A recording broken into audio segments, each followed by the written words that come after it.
Hai teman, berjumpa lagi bersama saya di novel yang berjudul Terpaksa Menikahi Pak Ustadz.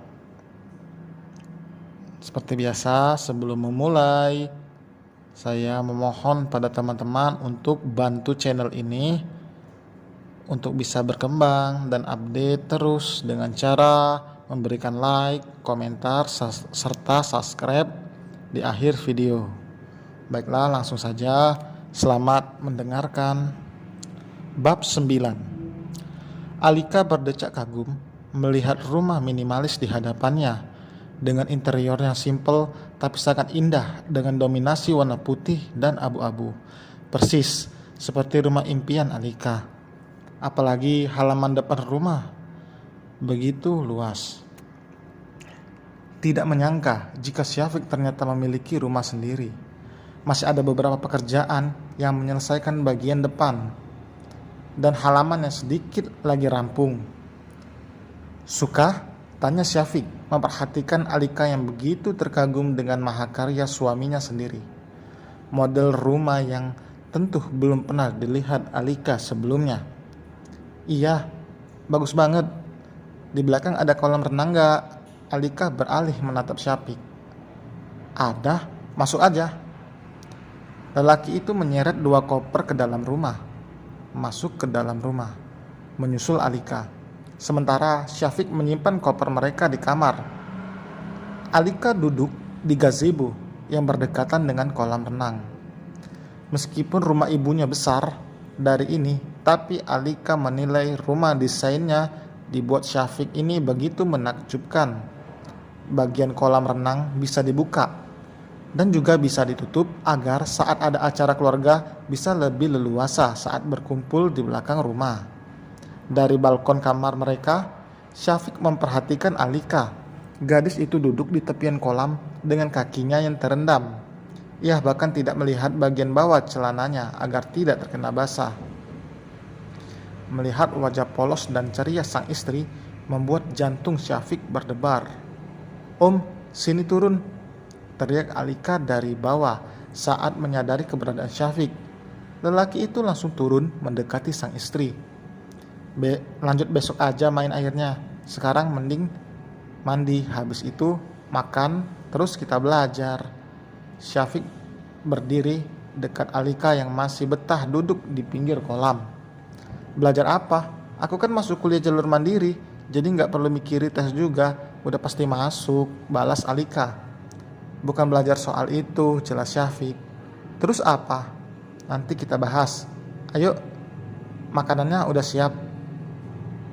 Lelaki itu mengulurkan tangannya untuk membantu sang istri berdiri. Alika menatap Syafiq dengan tajam saat sampai di kamar. Kopernya dan koper lelaki itu bersebelahan. Itu berarti mereka akan tetap satu kamar meski bukan di rumah orang tuanya Syafiq. "Kamarku di mana?" tanya Alika. "Di sini," jawab Syafiq apa adanya. "Terus kenapa itu koper ada di sini juga?" Alika mengarahkan telunjuknya pada koper milik Syafiq. "Pertanyaan macam apa itu? Kita tentu satu kamar. Mana ada suami istri terpisah kamar," tutur Syafiq. Tanpa membalas perkataan lelaki itu, Alika menyeret kopernya keluar dari kamar, berniat untuk mencari kamar lain menuju ruangan terdekat. Saat dibuka, hanya ruangan kosong yang tidak ada satupun barang di dalamnya. Dengan langkah malas Alika menuju kamar paling ujung. Ia kembali mendesak kecewa karena lagi-lagi ia hanya mendapati ruangan kosong. Mengandalkan tenaga yang masih tersisa, ia ke lantai bawah sambil membawa kopernya yang berat itu. Efek dari rasa kesal, Alika menjadi memiliki tenaga yang lebih. "Apa-apaan ini? Kenapa kamarnya cuma satu?" gerutu Alika setelah memeriksa satu persatu ruangan di rumah itu. Yang ternyata tidak ada kamar lain selain kamar yang Syafiq bilang milik mereka berdua. Terpaksa Alika kembali ke lantai atas. Tidak ada pilihan lain karena ia tidak akan mau jika harus tidur di sofa. Tidak peduli dengan pandangan Syafiq yang pasti menganggap Alika sangat aneh dan tentu tidak tahu malu. Harusnya gadis itu malu dengan apa yang baru saja dia lakukan, tapi Alika terlihat biasa saja. "Kalau udah lihat-lihatnya, mandi gih. Biar Mas yang bersihin baju kamu. Biar Mas yang beresin baju kamu," ucap Syafiq. Ia sama sekali tidak menggoda Alika karena tahu bukan waktu yang tepat untuk melakukan itu. Kenapa cuma ada satu kamar di sini? Kalau ada tamu mau menginap gimana? Alika masih penasaran karena di rumah itu yang sebagus itu hanya ada satu kamar saja. Biarkan kamu nggak minta pisah kamar. Memang sudah seharusnya suami istri itu tidur di ranjang yang sama. Bah, udah jangan dilanjuti. Aku tahu maksud om apa, sahut Alika. Syafiq tersenyum. Ya udah, Mas mandi di luar biar kita cepat belajarnya. Lelaki itu keluar dari kamar, meninggalkan Alika yang masih berdiri dengan perasaan kesal. Dulu ia berpikir jika lelaki yang alim macam Syafiq akan mudah dibodohi, tapi ternyata perkiraannya itu salah. Alika bahkan tidak berdaya. Ponselnya disita, tidak bisa menghubungi laki. Alika hanya bisa menghubungi ibu atau kakaknya saja. Salah, karena ini ia sama sekali tidak tahu sandi sosial medianya. Mungkin jika tahu, Alika dengan mudah berkabar dengan laki dan juga teman-temannya. Jangan sampai dia lebih dulu mandinya. Gue males banget disuruh belajar, mending tidur, gumam Alika, lalu masuk ke dalam kamar mandi dan membawa handuk dan juga baju ganti. Gadis itu hanya mandi ayam karena tidak ingin Syafiq lebih dulu selesai. Masa bodoh dengan perut yang keroncongan, ia hanya akan langsung tidur, melempar handuknya dengan asal lalu melompat ke atas ranjang dan menutupi seluruh tubuhnya dengan selimut. Tidak lama pintu kamar terbuka.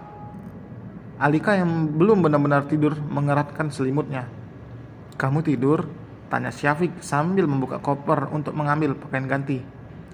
Saat ini ia hanya memakai handuk yang menggantung di pinggang. Karena ada urusan mendadak membuat acara pindah rumah mereka menjadi molor, dan akhirnya siang baru bisa menempati rumah itu. Syafiq ikut merebahkan tubuhnya. "Kamu beneran udah tidur kan?" Syafiq kembali bersuara, tapi sama sekali tidak ada sahutan. Tadinya akan makan siang, tapi karena Alika berbaring di ranjang, Syafiq malah mengikuti. Tangannya bertengger manis memeluk pinggang sang istri, membuat Alika yang masih terjaga langsung kaget. Ia memberontak, tapi ia berpikir dua kali karena tidak ingin nanti malah disuruh untuk belajar. Gadis itu memang tidak suka pelajaran apapun. Cita-citanya ingin menjadi seorang desainer yang dikenal dunia. Bahkan ia ingin kuliah di Paris, tapi mimpinya itu harus terkubur karena perjodohan. "Oke, besok kita langsung datangi aja rumah yang Alika tempati. Ingat, kalian jangan ngomong apa-apa ke dia," tutur laki. "Mau ngomong gimana? Orang dia dari kemarin gak aktif HP-nya," balas Nurma. "Masa sih? Semalam gue juga emang gak ada chat sama dia," sahut laki, lalu memeriksa ponsel dan ternyata benar saat laki-laki itu mengirimkan pesan hanya centang satu. "Mungkin dia sibuk kali. Udah, besok kita juga kan kesana," tambah Cynthia. Keesokan harinya mereka benar-benar pergi mendatangi rumah Syafiq. Tempatnya memang lumayan jauh dari hotel tempat mereka menginap, tapi itu tidak menyurutkan niat mereka untuk bertemu Alika dan mencari tahu fakta tentang gadis itu. Menggunakan mobil milik laki, mereka pergi. Sengaja memang laki membawa mobil sendiri agar lebih mudah dan praktis. Kini mereka sudah sampai di depan rumah besar itu. Laki menyuruh Nurma untuk turun lebih dulu karena terlihat mencurigakan kalau mereka bertiga langsung turun. "Cari siapa, Neng?" tanya Bi Lili yang kebetulan ada di rumah. "Alikanya ada." Nurma mencuri pandangan ke dalam rumah yang terlihat kosong. "Mbak Alika sama Mas Syafiq baru aja kemarin pindah, tapi Bibi nggak tahu pindahnya kemana," jelas Bi Lili. "Ya udah Bi, makasih." Nurma langsung kembali ke mobil. "Gimana?" tanya laki penasaran. "Katanya Alika kemarin baru aja pindah," balas Nurma. "Loh, nanyain nggak pindahnya?" "Sama siapa?" selidik Cynthia. "Sama cowok, namanya Syafiq." Bersambung. Terima kasih sudah mendengarkan. Sampai berjumpa di bab berikutnya.